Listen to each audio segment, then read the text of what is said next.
Chapter 3: The World's Greatest Dinosaur War Ever. I couldn't believe it. The door opened in the middle of math class, and the principal pushed the older, raggedy kid in. Mrs. Cordell said, "Boys and girls, we have a new student in our class starting today. His name is Rufus Fry. Now I know all of you will help make Rufus feel welcome, won't you?" Someone sniggled. "Good. Rufus, say hello to your new classmates, please." He didn't smile or wave or anything. He just looked down and said real quiet, "Hi." A couple of girls thought he was cute because they said, "Hi, Rufus." "Why don't you sit next to Kenny and he can help you catch up with what we're doing," Mrs. Cordell said. I couldn't believe it. I had wanted my personal saver to be as far away from me as he could get. I knew when you had two people who were going to get teased a lot and they were close together, people didn't choose one of them to tease. They picked on both of them. And instead of picking on them the normal amount, they picked on them twice as much. Mrs. Cordell pushed the new kid over to the empty seat next to me. "Kenny, show Rufus where we are in the book." I watched the new kid sideways. He said, "Kenny, I thought they said your name was Poindexter." The class cracked up, part from his country style of talking and part from laughing at me. I could tell that even Mrs. Cordell was fighting not to break out laughing. Though he was looking friendly when he said this, I kind of knew it had to be teasing, because who ever heard of anybody's mama giving them a name like Poindexter? When he sat down next to me, I tried to imitate Byron's death stare, but it didn't work because the kid smiled at me real big and said, "My name's Rufus. What are we doing?" "Times tables." "That's easy. You need some help?" "No," I said, and scooted around in my chair, so all he could do was look at my back. This guy was real desperate for friends, because even though I wouldn't say much back to him, he kept jabbering away at me all through class. When lunchtime came, he followed me outside right to the part of the playground where I sit to eat. He forgot about bringing a lunch, so I gave him one of Mama's throat-choking peanut butter sandwiches and let him eat the last half of my apple. He was a really strange kid. He only ate half the sandwich and folded the rest up in the wax paper. And when I handed him the apple, he even ate the spots where you could see my teeth had been. He didn't even wipe the slob off first. And man, this kid could really talk. He was yakking a mile a minute, saying stuff like, "Your mama sure can make a good peanut butter sandwich," and "How come these kids are so darn mean?" Then he said something that made me get all funny and nervous inside. He said, "How come your eyes ain't looking in the same way?" I looked to see if maybe this was the start of some teasing, but he looked like he really wanted to know. He wasn't staring at me either. He was kind of looking down and kicking the dirt with his raggedy shoes. "It's a lazy eye." He stopped kicking dirt and said, "Don't it hurt?" "No." He said, "Oh." Then kicked a little more dirt and hollered out, "Ooh, boy, look at how fat that there is." "What?" "You don't see that squirrel?" he asked me and pointed up at a tree across the street. "That sure is one fat, dumb squirrel." I looked at the squirrel. It didn't look fat or dumb to me. It was just a regular old squirrel sitting on a branch chewing on something. "How come you think it's dumb?"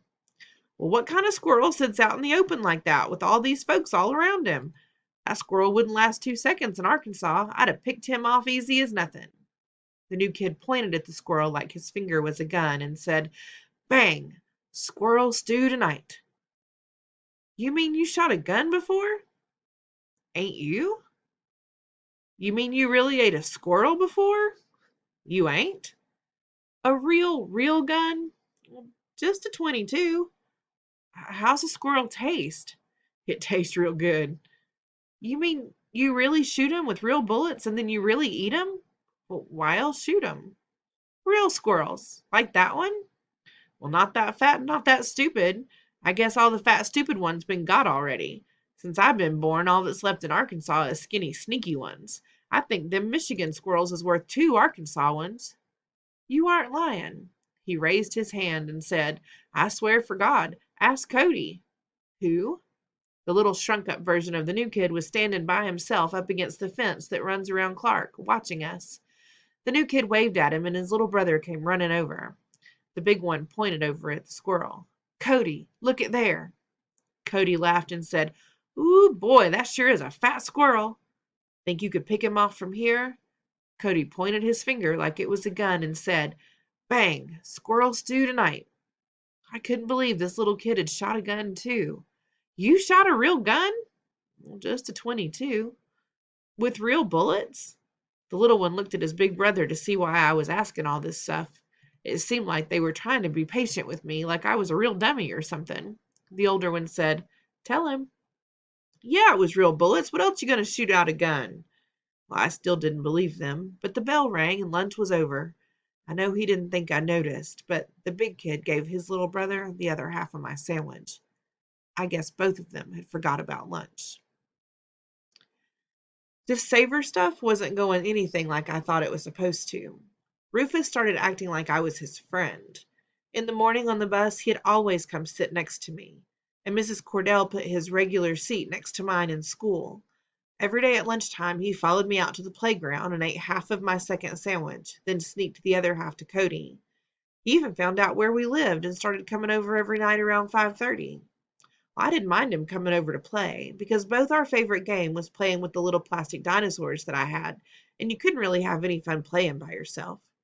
That was because someone had to be the American dinosaurs and someone had to be the Nazi ones. Rufus didn't even mind being the Nazi dinosaurs most of the time, and it was okay playing with him because he didn't cheat and didn't try to steal my plastic monsters. The only other guy I used to play with was L.J. Jones, but I quit playing with him when a lot of my dinosaurs started disappearing. I've got about 1 million of them, but before L.J. started coming over, I had 2 million. It's kind of embarrassing how L.J. got them from me. At first, he'd steal them, one or two at a time, and I asked Byron what I should do to stop him. Vi said, Don't sweat it, punk. The way I figure it, one or two of them stupid little monsters ain't a real high price for you to pay to get someone to play with you. But LJ wasn't satisfied with doing one or two. I guess he wanted a raise. So one day he said to me, we should stop having these little fights all the time. We need to have one great big battle. Yeah, we could call it the world's greatest dinosaur war ever, I said, but I get to be the Americans. Now, I should have known something was fishy when LJ said, Okay, but I get first shot. Most of the time, it always took a big fight to decide who had to be the Nazis. I started setting up my dinosaurs, and LJ said, This ain't right. If this really is the world's greatest dinosaur war ever, we need more monsters. You should go get the rest of them. He was right. If this was going to be a famous battle, we would need more fighters. Okay, I'll be right back, I said. This wasn't going to be easy. I wasn't allowed to take all of my dinosaurs out at once because Mama was afraid I'd lose most of them, especially because she didn't trust LJ. Every time he'd come over, she'd tell me, You watch out for that boy. He's a little too sneaky for my taste. I had a plan, though. I'd go upstairs and drop the pillowcase I kept my dinosaurs in out of the window. I wasn't so stupid that I'd drop them down to LJ. I'd drop them out of the other side of the house and then run around to get them. My plan worked perfect. After I went and picked up the pillowcase, I set up my dinosaurs and LJ set up the Nazis, and we started the battle. He took the first shot and killed about 30 of mine with an atomic bomb. My dinosaurs shot back and got 20 of his with a hand grenade. The battle was going great. Dinosaurs were falling right, left, and center. We had a great big pile of dead dinosaurs off to the side and had to keep shaking more and more reinforcements out of the pillowcase. Then, in the middle of one big fight, LJ said, Wait a minute, Kenny. There's something we forgot about. I was ready for a trick. I knew LJ was going to try to get me to go away for a minute so he could steal a bunch of my monsters. I said, What? These dinosaurs been dropping atom bombs on each other. Think about how dangerous that is. Well, how's it dangerous? LJ said, Look. He made one of the brontosauruses run by a pile of dead dinosaurs, and when it got 2 steps past them, it started shaking and twitching and fell over on its side, dead as a donut. LJ flipped him on the dead dinosaur pile. I said, Well, what happened to him? It was the radioactiveness. We got to bury the dead ones before they infect the rest of the live ones. Now, maybe it was because we had such a great war going on, and I was kind of nervous about who'd win. But this stupid stuff made sense. So instead of digging each one of the couple hundred dead dinosaurs a grave, we dug one giant hole and buried all the radioactive ones in it. Then we put a big rock on top, so no radioactivity could leak out.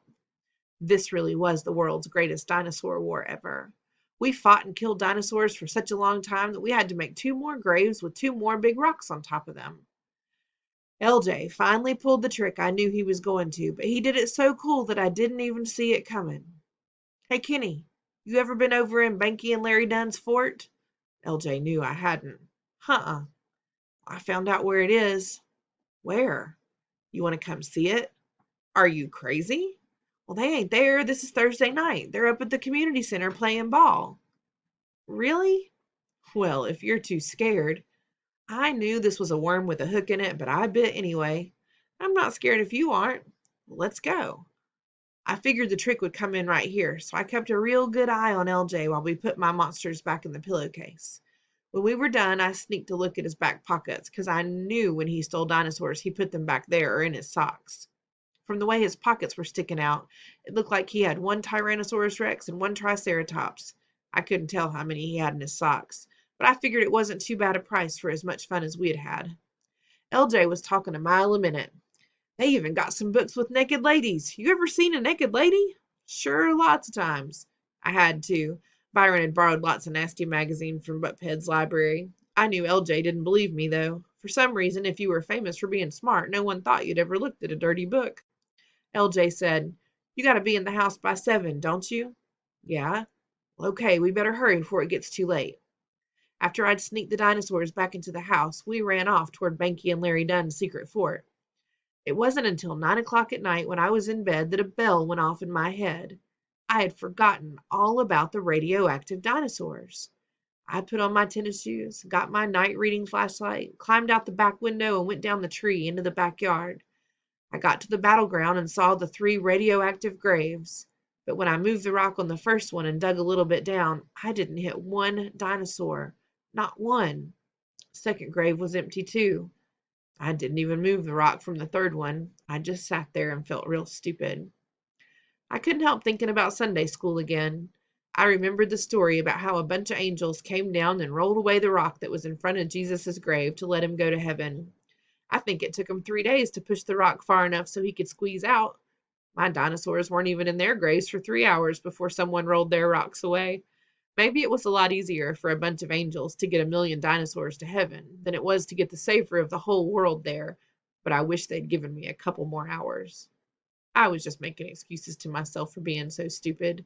I knew if a detective had looked at these rocks, he wouldn't have found a clue of a single angel being there. But I'd bet $1,000,000 that he'd have seen those rocks were covered with a ton of L.J. Jones fingerprints. I never played with LJ again after that, so playing with Rufus got to be okay. It was a lot better not to have to worry about getting stuff stolen when you were with your friends, and it was a lot better not spending half the time arguing about who's going to be the Nazi dinosaurs. I was wrong when I said that me and Rufus being near each other all the time would make people tease both of us twice as much. People started leaving me alone and going right after Rufus. It was easy for them to do because, well, he was kind of like me. He had 2 things wrong with him, too. The first thing wrong with Rufus was the way he talked. After he said that "hiya y'all" stuff on the bus, he got to be famous for it. And no matter how much he tried to talk in a different way, people wouldn't let him forget what he had said. The other thing wrong with him was his clothes. It didn't take people too long before they counted how many pairs of pants and shirts Rufus and Cody had.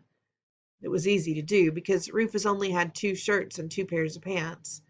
Cody only had 3 shirts and 2 pairs of pants.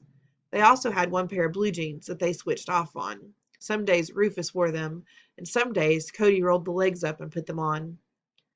It's really funny how something as stupid as a pair of blue jeans can make you feel real bad, but that's what happened to me. We had been sort of secret friends for a couple of weeks before people really started getting on them about not having a bunch of clothes. Me and Rufus and Cody were on the bus right behind the driver one day when Larry Dunn walked up to our seat and said, "Country Cornflake, I noticed how you and the little flake switch off on them pants, and I know Fridays is your day to wear 'em. But I was wondering if the same person who gets to wear the pants gets to wear the drawers that day too." Of course, the whole bus started laughing and hollering. Larry Dunn went back to his seat real quick before the driver had a chance to tell anybody the secret he knew about Larry's mama. I looked over at Cody. He had the blue jeans on today and was pulling the waist out to check out his underpants. Maybe it was because everybody else was laughing. Maybe it was because Cody had such a strange look on his face while he peeked at his underpants. Maybe it was because I was glad that Larry hadn't jumped on me, but whatever the reason was, I cracked up too. Rufus had shot a look at me. His face never changed, but I knew right away I'd done something wrong. I tried to squeeze the rest of my laugh down. Things got real strange. Instead of Rufus jabbering away at me a mile a minute in school, he scooted around in his seat so all I could see was his back. He didn't follow me out on the playground either, and he acted like he didn't want my sandwiches anymore. Ever since Mama had met Rufus, and I told her about sharing my sandwiches with him, she had been giving me 4 sandwiches and 3 apples for lunch. When I saw him and Cody weren't going to come under the swing at lunchtime, I set the bag with their sandwiches and apples in it on the swing set. The bag was still there when the bell rang. They quit sitting next to me on the bus, too, and Rufus didn't show up that night to play. Well, after this junk went on for 3 or 4 days, I sneaked the pillowcase full of dinosaurs out and headed over to where Rufus lived. I knocked on the door and Cody answered. I thought things might be back to being okay because Cody gave me a great big smile and said, "Hi, Kenny, you want to talk to Rufus?" "Hi, Cody." "Just a minute." Cody closed the door and ran back inside. A minute later, Rufus came to the door. "Hey, Rufus, I thought you might want to play dinosaurs. It's your turn to be the Americans." Rufus looked at the pillowcase, then back at me. "I ain't playing with you no more, Kenny." "How come?" I knew, though. "I thought you was my friend. I didn't think you was like all them other people," he said. "I thought you was different." He didn't say this stuff like he was mad. He just sounded real, real sad. He pulled Cody out of the doorway and shut it. Rufus might as well have tied me to a tree and said, "Ready, aim, fire." I felt like someone had pulled all my teeth out with a pair of rusty pliers.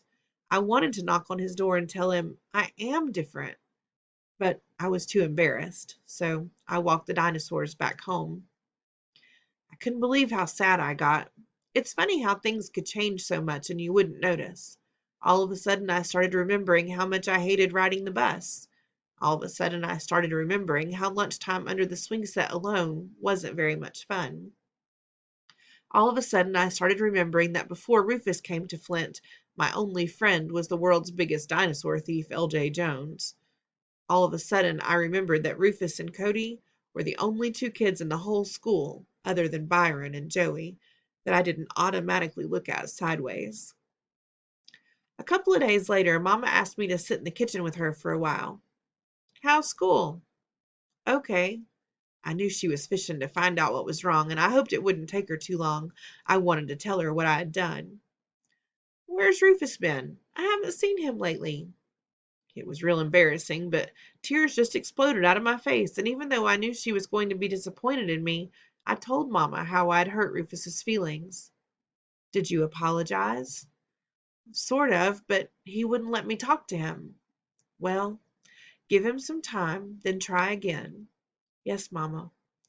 The next day after school, when the bus pulled up at Rufus's stop, Mama was standing there. When Rufus and Cody got off, they said, "Hi, Mrs. Watson," and gave her their big smiles. The 3 of them walked toward Rufus's house. Mama put her hand on Rufus's head while they walked. Mama didn't say anything when she got home, and I didn't ask her, but I kept my eye on the clock. At exactly 5:30 there was a knock, and I knew who it was, and I knew what I had to do. Mama and Joey were in the living room, and when they heard the knock, everything there got real quiet. Rufus and Cody were standing on the porch, smiling a mile a minute. I said, "Rufus, I'm sorry." He said, "That's okay." It wasn't, though. I really wanted him to know. "I am different." He said, "Shoot, Kenny, you think I don't know? Why do you think I came back? But remember, you said it's my turn to be the Americans." People started moving around in the living room again. I guess I should have told Mama that I really appreciated her helping me get my friend back, but I didn't have to. I was pretty sure she already knew.